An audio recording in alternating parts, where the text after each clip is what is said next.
Hey guys, welcome back to my channel. If this is your first video, hi, I'm Alaina, and this is The Organized Money, where we talk about planning life and managing money.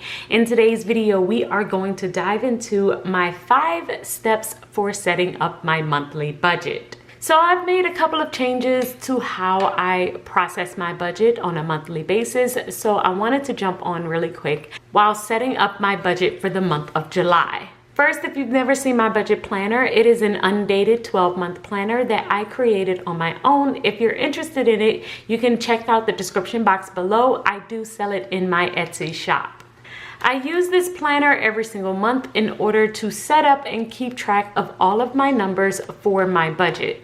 And anytime I am getting ready for the month, the very first place where I start is my monthly spread. My monthly spread is undated, it's a month on 2 pages, and I basically start off by decorating the spread just because I like to have something pretty to look at. So this is the month of July. I'm going to use red, white, and blue. I did get these stickers from Erin Condren, and that's what I'm going to just use to decorate my spread. I don't put down many stickers, but I do like to put down some just to give the spread some life. And after I date the entire thing and lay down some stickers, the next thing that I'm going to do is actually start adding all of my fixed expenses. So I like to start off my budget with writing down all of the fixed things that I know are going to happen every single month on the same date. So these are bills like my mortgage, my car insurance, if you have a car note. These are the things that you're going to write down on the due date that they occur so that you make sure that you don't miss the payment.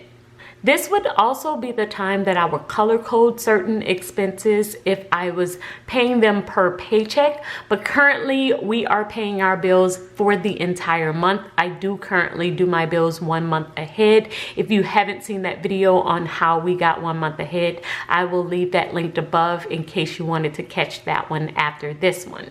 So after I add all of my fixed expenses, all of the bills that I know are coming up this month, the second thing that I will do is add all of my variable expenses. Variable expenses is when you are thinking about expenses that don't have a set amount, things like food, shopping, and personal expenses like haircuts and nails and any type of spa, manicure type things that you may do. And you also want to think about certain events. For instance, my husband and I are going on vacation this month for my birthday, and since I have it blocked off here on my calendar, I also have added that I'm going to need to set aside $800 for our vacation spending. I feel like the variable spending is the tricky part. It's pretty easy to write down all of your fixed expenses. You know exactly what they are. But when it comes down to your variable expenses, you really have to think through what you have spent in the past and what you could possibly be spending as the month goes along. So I've added all of my variable spending to this box up here on my calendar just so I can keep note of how much I have decided to budget for this particular month. The next thing that I'm going to do is actually flip to my monthly budget spread. On my monthly budget spread, I'm going to list out all of my expenses, starting off with my fixed expenses and then ending off with my variable expenses. So with me being 1 month ahead, the way that I mainly handle my expenses is that I will add up exactly how much I need, and then I will transfer that money from my savings account, with the goal being every time I get paid throughout the course of the month to replace that money in my savings account so that I am ready to do it all over again in the next month. This is also a great way for me to keep track of what I have actually paid throughout the course of the month. So I will list out all of my expenses in black, and then once I have paid that particular item, I will write it in red, and then I will write myself a note under the paid section. This is a great way for me to kind of stay on top of all of my bills and make sure that we actually pay them all on time.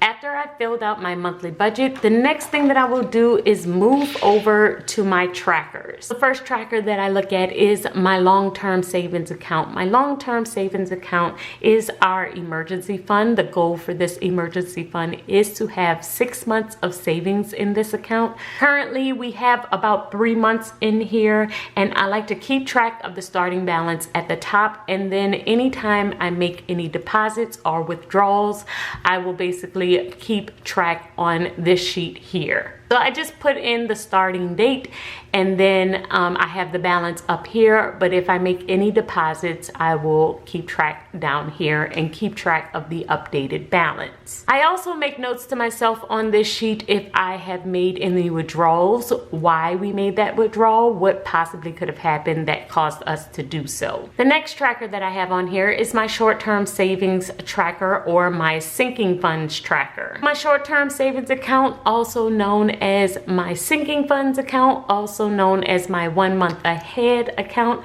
is the account where I will transfer in and out money because I am on variable income. Since my husband and I are self-employed, we do pay all of our bills 1 month ahead, meaning that we pay all of this month's bills with last month's money. We're constantly putting money in this account and then taking it out around the first of the month to make sure that we have all of our bills covered. I like to keep the balance in this account around $10,000, so it will start there, and then I will deduct from that account in order to pay certain bills, and then as the month goes on, I just replace the money. Currently, the balance in that account is $7,500, but this is the way that I am able to kind of stay on top of it and keep track of how much is coming out and how much is going in, and also if we have any repairs, any events that come up that was not planned in the budget, anything that happens unexpected, this is where the money comes from. The next tracker I use is my debt tracker sheet. Currently, I am only keeping track of 2 consumer debts on this sheet, which is my Sleep Number card and my Rooms to Go card.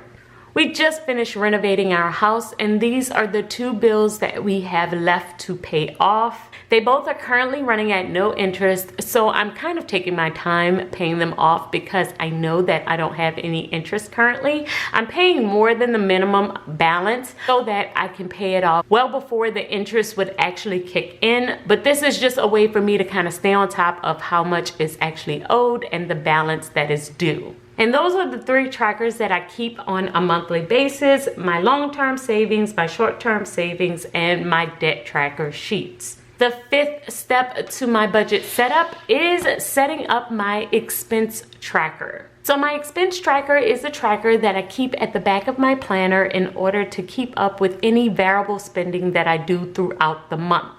So far, we have only purchased groceries. As you can see, I have the expense of food here. It was $178. And then we also invested $50 into our Roth IRA. So far, that is all we have done this month.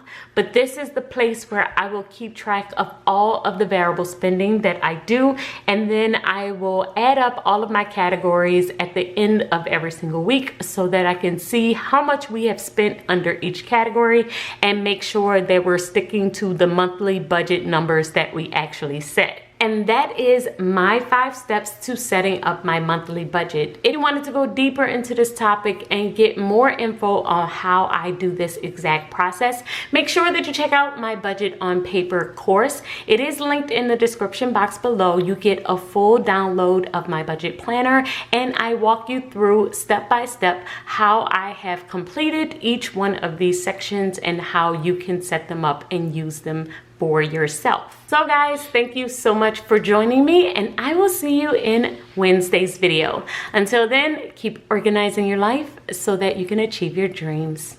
Bye guys.